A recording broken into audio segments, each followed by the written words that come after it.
हलकों से, पाकिस्तान के स्टेक होल्डर से, सुप्रीम कोर्ट से, अदलिया से, इस मुल्क के इदारों से कि पाकिस्तान इस वक्त इस्तेहकाम के लिए बिलक रहा है। पाकिस्तान की जो आबादी है 24 करोड़ का मुल्क है, लोगों के पास 2 वक्त की रोटी खाने को नहीं है।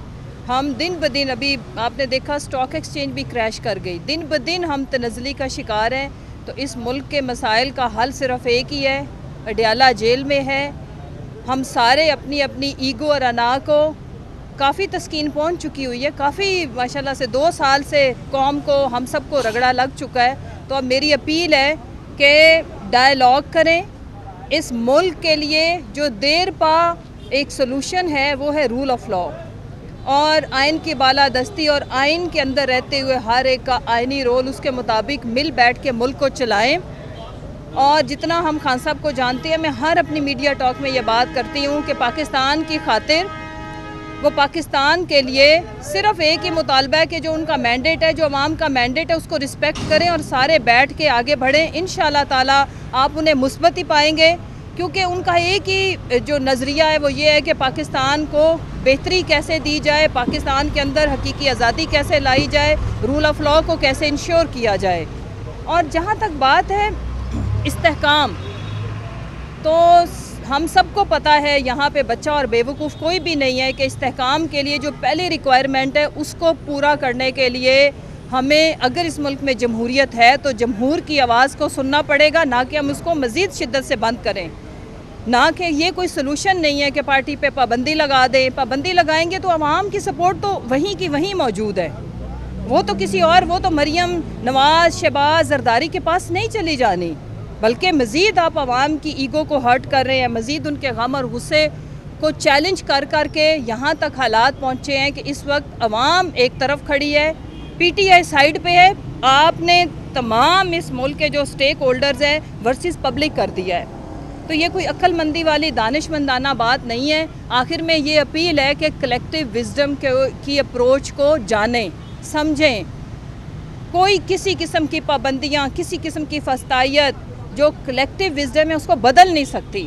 और जो अवाम, जो बाशऊर अवाम, और अब तो जो हालात लोगों को फेस करने पड़े हैं उसमें सारे ही बाशऊर हो चुके हुए हैं। तो उनको बार बार चैलेंज करना, उसकी तज़हीक करना और उसको स्नब करना डंडे के ज़ोर पे, जैसे कि वो माशाल्लाह से महारानी उठती हैं, वो सिर्फ ये कहती है जिन पे पाबंदी लगा दो, इनको मार दो। और आवाम को समझाने की कोशिश क्या टिकटॉक के थ्रू की जाती है कि जी वो मुल्क के लिए ख़तरा है, इसलिए मुझे आपने वोट नहीं भी दिया, मेरी 17 सीटें भी हैं तो हमें कबूल कर लो। ये तमाशे हैं, ये तमाशे बंद करें। पाकिस्तान, इन नौटंकी बाज़ों ने इंटरनेशनल एक जो कम्युनिटी है उसके आगे हमारा तमाशा हर रोज़ बनता है। ये तमाशा बंद करें और असल तमाशा जो इस मुल्क के अंदर भूख का नाच है, जो बिजली के बिल ना देने के ऊपर ख़ुदकुशियाँ, उनको समझें। और उनको समझने के लिए एक दर्दमंद दिल और अल्लाह की से हम पूरी कौम दुआ करें कि अल्लाह इनको वो आँख दे जो इनको दिखाए कि पाकिस्तान के अंदर जो फैमिली, पूरी फैमिली 24-24 घंटे काम कर रही है, वो 2 वक्त की रोटी खाने से कासिर है। क्यों? इस क्यों का हल ढूंढें, जवाब ढूंढें। आके स्टेटमेंट दे देना माशाल्लाह शहबाज शरीफ साहब के जी हम बरामदात इतनी कर देंगे, और दूसरी की जो टिकटॉक्स पे देखे तो दूध और शहद की नहरें नज़र आती हैं, ऐसे लगता है हम जन्नत में रह रहे हैं, मन सलवा आ रहा है।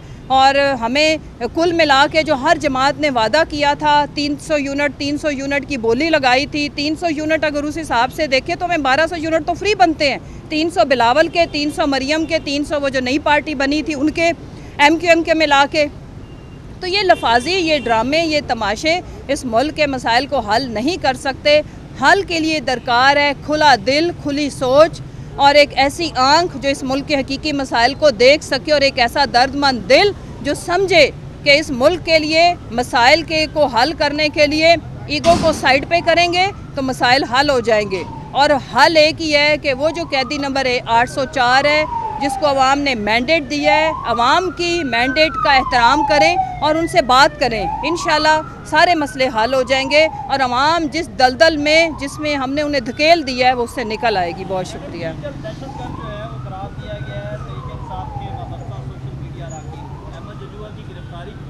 और इसके बाद अदर मिशवानी को ये कॉल आई कि अगर आप आप बरतानिया की मीटिंग में शरीक हुए तो आपके माँ बाप को भी अगवा कर लिया जाएगा और वो कॉल उनके भाइयों के नंबर से है। बहुत सारे मामले को आप देखो शाकिर, बहुत अफसोसनाक है और उसमें पीटीआई का नाम नहीं लिया गया। उसमें डिजिटल दहशतगर्द में इंक्लूसिव बात की गई है। मे भी आपको भी कहा गया, आपको भी कहा गया, सबको कहा गया है कि यानी कि जिसके जो सोशल मीडिया यूज़र है, जिसके हाथ में मोबाइल है, तो ये अफसोसनाक है। और मैं ये पहले भी अपील कर रही थी, मैं फिर करती हूँ कि इन तमाम चीज़ों से मसाइल का हल नहीं निकलना। जो अवाम की मुखालफत है आपके अगेंस्ट, या गम है, गुस्सा है, ये जो पॉलिटिकल जमातें मुसल्लत की गई, इनके ख़िलाफ़ जो नफ़रत है वो मोहब्बत में नहीं बदल जानी। किसी को डिजिटल दहशतगर्द कहने से चीज़ें जो ग्राउंड रियलिटी है वो उसी तरह रहनी है। और ये भी अफसोसनाक है कि जिस तरह से धमकियाँ दी जा रही हैं। मैं अज़हर माशवानी की फ़ैमिली को बहुत अरसे से 15-20 साल से जानती हूँ। उनकी वालदा को पहले भी जब उनके बच्चे को अगवा किया गया था तो उन्हें फालज का अटैक हो चुका है। जाके मीडिया से मेरी अपील है, जाके देखें उनके हालात। वो दो बुज़ुर्ग माँ बाप हैं जिन्होंने कहाँ से, मानसहरा से, जिस इलाके से उठे और आके इस मुल्क में उनके 2 बच्चे तदरीस का काम करते थे। उस्तादों का बड़ा मकाम होता है बाकी माशरों में।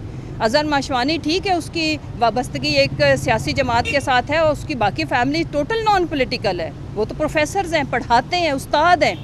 तो एक उस्ताद की इज़्ज़त का ख्याल करें, उन 2 बुज़ुर्ग माँ बाप की आंसुओं का ख्याल करें। और मेरा ख्याल है कि अब तो वो एक्टिव भी नहीं है। तो मेरी रहम की अपील है, मैं तो इससे आगे कुछ नहीं कह सकती कि खुदारा उस ख़ानदान के ऊपर रहम करें और बाकी ख़ानदानों के ऊपर। स्पेशली मैं वकास के बारे में बिल्कुल बात करना चाहूँगी। वकास हमारी जो मीडिया टीम है, चूँकि मैं ख़ुद भी पार्टी के ओहदों पे भी रही हूँ, मेरे पास इंफॉर्मेशन मिनिस्ट्री भी थी, जो सबसे बेज़रर, और मेरे इन लफ्ज़ों का मायने मुझे पता है मैं क्या कह रही हूँ, उसने कभी भी कोई कंट्रोवर्सी वाली ना ट्वीट की, ना स्टेटमेंट दी, ना किसी इदारे के ऊपर सवाल ही नहीं पैदा होता। किसी के पास कोई एक सबूत है तो वो ला के दे दे। और वो बिल्कुल एक पढ़ा लिखा, शरीफ नफ्स, मासूम इंसान जिसने कभी किसी पत्ते का भी नुकसान नहीं किया। आप ऐसे बंदे को जो पढ़ा लिखा हो, उसका काम कितना था मैं अर्ज़ कर देती हूँ। जैसे जब खान साहब की अगर प्रेस कॉन्फ्रेंस है या किसी इंटरनेशनल मीडिया आउटलेट को हमने इंगेज किया था, डॉक्टर शीरी मज़ारी साहिबा या बाकी जो लोग इंटरव्यू रखवाते थे, वो सिर्फ लॉजिस्टिक्स